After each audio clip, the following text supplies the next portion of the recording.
اعوذ باللہ من الشیطان الرجیم بسم اللہ الرحمن الرحیم۔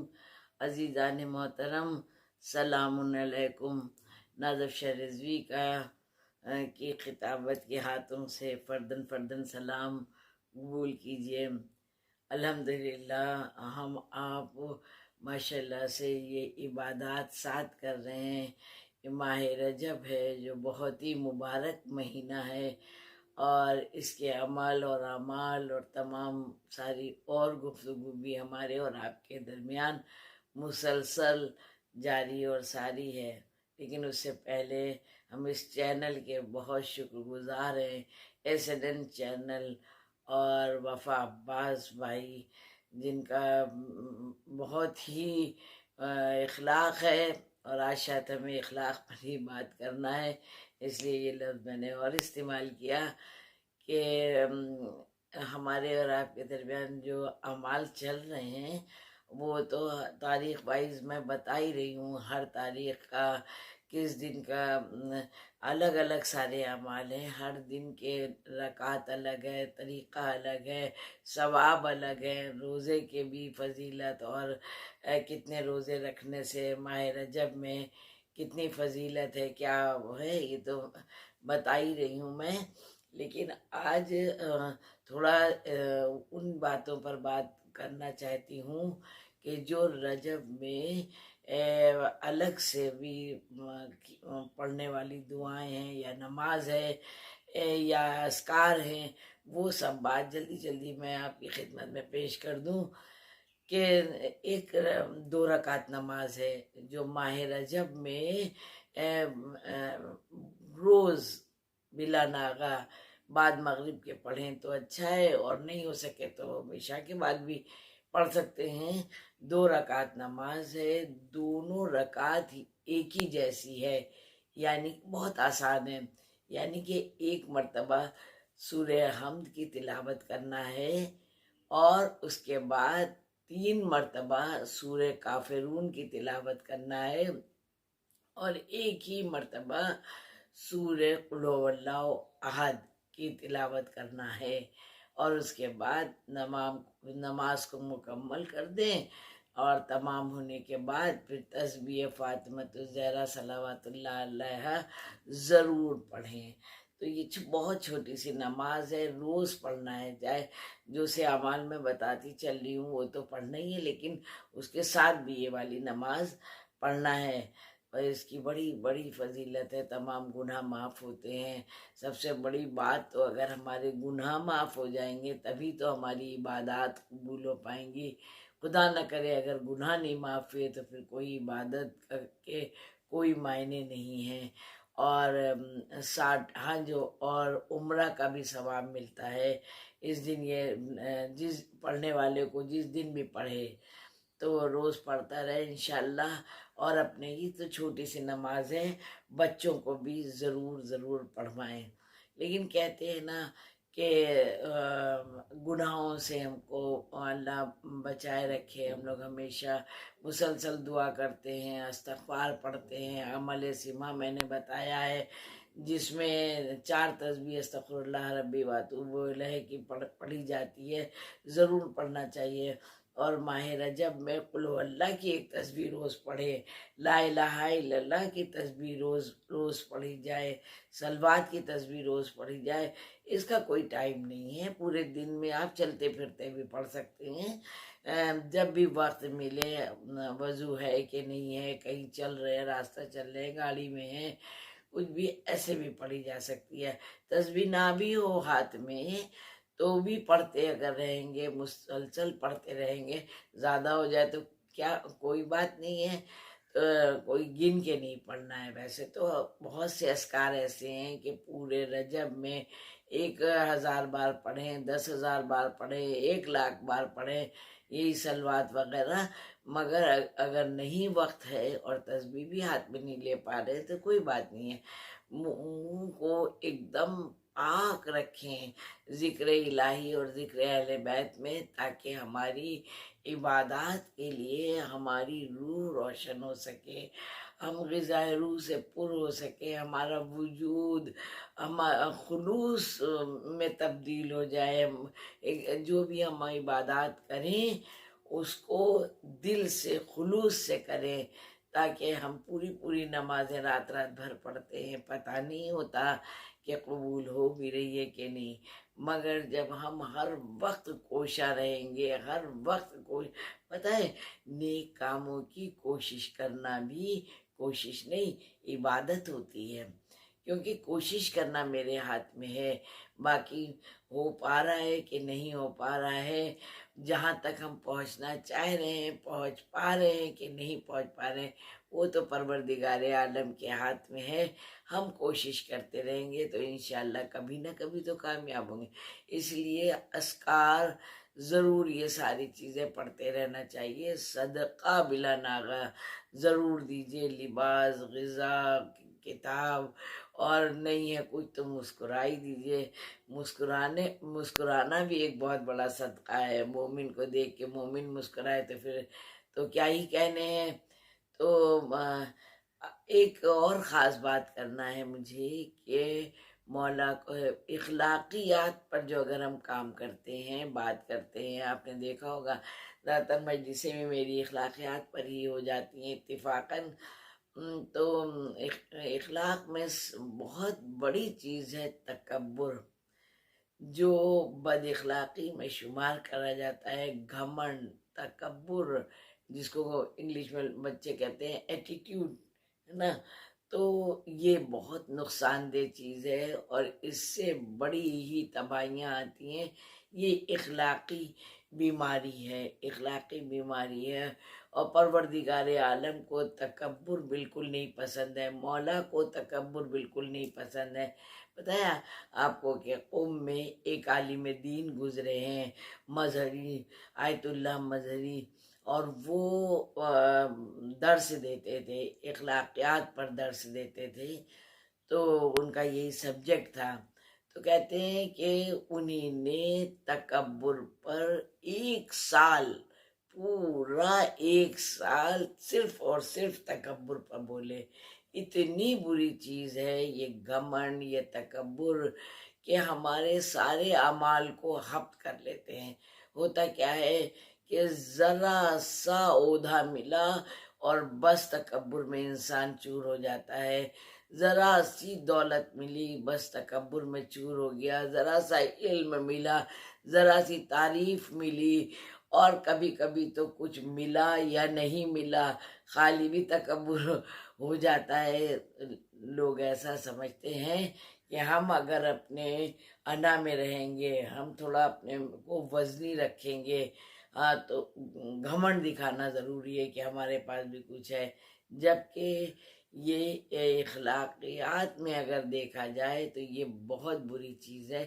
تکبر۔ بچوں کو ضرور بتانا چاہیے، اس لیے کہ چھوٹے چھوٹے بچے ہیں، اور میں دیکھ رہی ہوں میرے پاس تک بات آتی ہے، چھوٹے بچے، بہت چھوٹے بچے، ان میں بھی آپس میں یہ باتیں چل رہی ہیں، اور اب وہاں پر وہ جنگ و جدل کا وہ طریقہ نہیں رہتا ہے، لیکن ہاں بھائی آپس میں بتاتے ہیں کہ ان کو گھمنڈ ہے، وہ کہہ رہے ہیں ان کو ہے تکبر ہے، وہ ان سے نہیں مل رہے، وہ ان سے، تو یہ چیز جو ہے جب نشو و نما تربیت اولاد کی جاتی ہے وہیں سے یہ ساری بنیاد ڈالی جاتی ہے۔ اور کہتے تو یہ بھی ہیں کہ دیکھیے جب خالی برتن ہوتا ہے تو آواز بہت کرتا ہے نا، اگر جب جس کے پاس صلاحیت نہیں ہے، جس کے پاس شعور نہیں ہے، جس کے پاس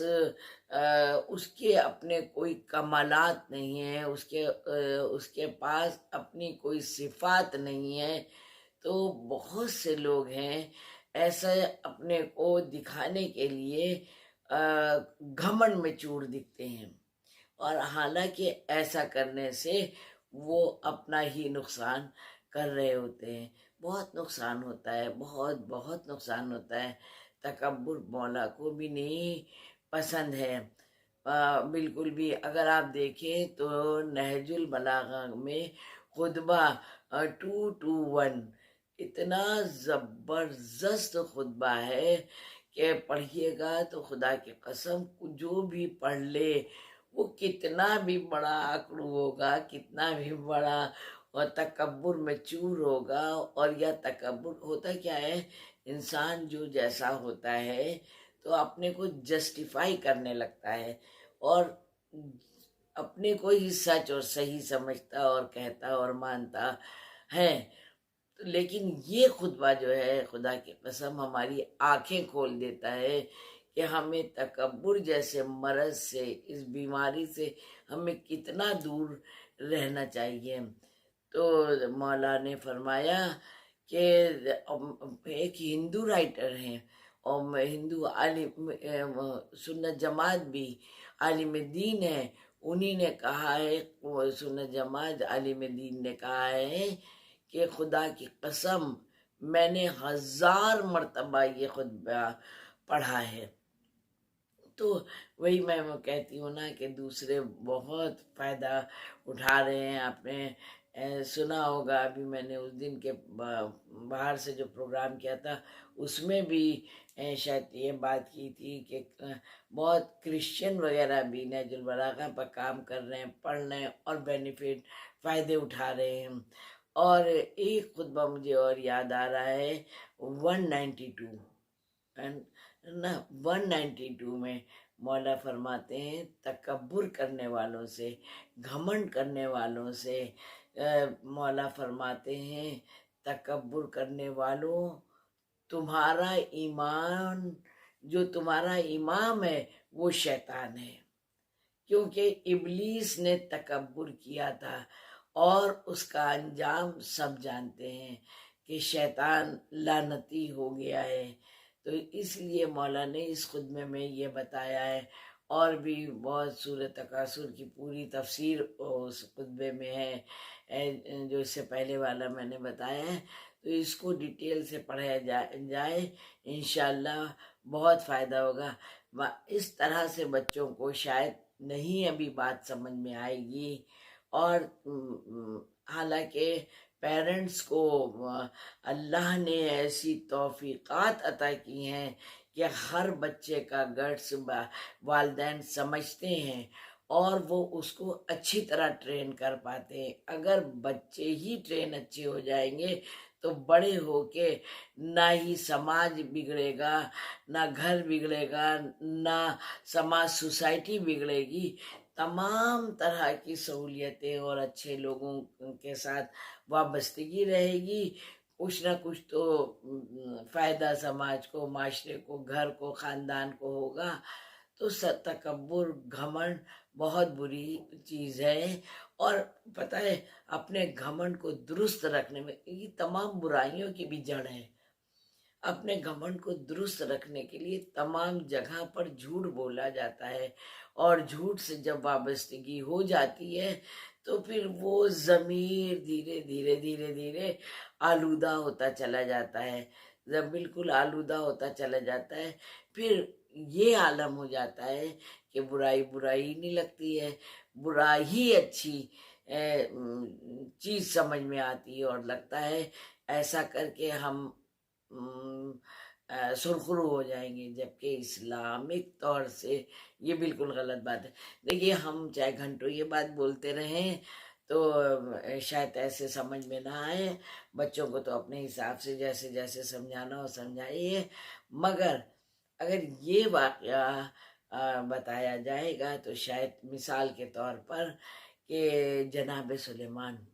سب جانتے ہیں نا قرآن مجید میں ہے پورا واقعہ جناب سلیمان کا کہ کیا تھی، سب پر حکومت تھی. ہواؤں پر تو جناب سلیمان کی حکومت، پرندوں پر تو جناب سلیمان کی حکومت ہے نا، چرندوں پر جناب سلیمان کی حکومت. ہر جگہ چرند پرند، ہوا، فضا، گھٹا، سب جگہ ان کی حکومت تھی نا، سب جگہ حکومت تھی. اور پھر انہوں نے سوچا ازواج بھی ہمارے ہوں گے اور کئی ساری اور بچے بھی ہوں گے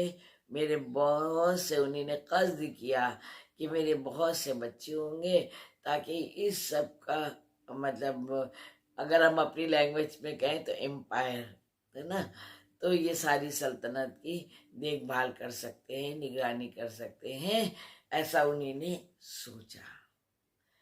روایت بتاتی ہے، آپ بتائیے، کہیں کہیں واقعی لگتا ہے پروردگار عالم کی کیا کبریائی ہے، پروردگار عالم کیا کیا ہم ذکر کر سکتے ہیں، ذرہ ذرہ ذرہ ذرہ جس کی عبادت کر رہا ہو، تو جب ساری حکومت دے دی اب کیا بچا؟ نہیں، اب بھی بچا ہے جو پروردگار عالم کا کنٹرول ہے۔ شاید یہاں یہ بتانا چاہتا ہے پروردگار عالم، ایک میسج دینا چاہتا ہے کہ دیکھو، چاہے بہت بڑے سورما ہو جاؤ اور سب غلط صحیح کر کے اپنے کو صحیح ثابت کرتے چلے جاؤ، ہم یہاں جناب سلیمان سے یہ اس بات کو جوڑ نہیں رہے ہیں، ملا نہیں رہے ہیں، یہ جو ہم اپنی گفتگو کر رہے تھے اس میں ہم اپنی یہ بات کو شامل کر رہے ہیں۔ جناب سلیمان کی بات تو اس لیے میں نے مثال دی کہ پورے میں ان کی حکومت، اور سوچا کیا تھا، ہوا کیا، وہ کہتے ہیں نا، مدعی لاکھ چاہے برا تو کیا ہوتا ہے، وہی ہوتا ہے جو منظور خدا ہوتا ہے۔ تو جناب سلیمان نے کیا سوچا، اور اس کے بعد سب قرآن ہے کہ ان کا ایک بیٹا اور وہ بھی پیرالائز، کہاں سوچا تھا اتنے بچے ہوں گے جو یہ سب دیکھیں گے، ان کی ازواج تھی لیکن کسی کو اولاد نہیں ہوئی، ایک زوجہ سے اولاد ہوئی، ایک بیٹا تھا اور جو وہ بھی معذور تھا۔ ساری کائنات پر حکومت کرنے والا جو پروردگار عالم کی قدرت ہے اس میں دخل اندازی نہیں کر سکتا، وہ نہیں ٹھیک ہو پائے اور معذور رہے۔ تو بس میں نے اس لیے یہ کہا کہ پروردگار عالم سے ہم کو اس استغفار بہت کرنا چاہیے، بار الہ ہمارے گناہوں کو معاف کر دے، ہماری عبادتوں کو قبول فرما لے،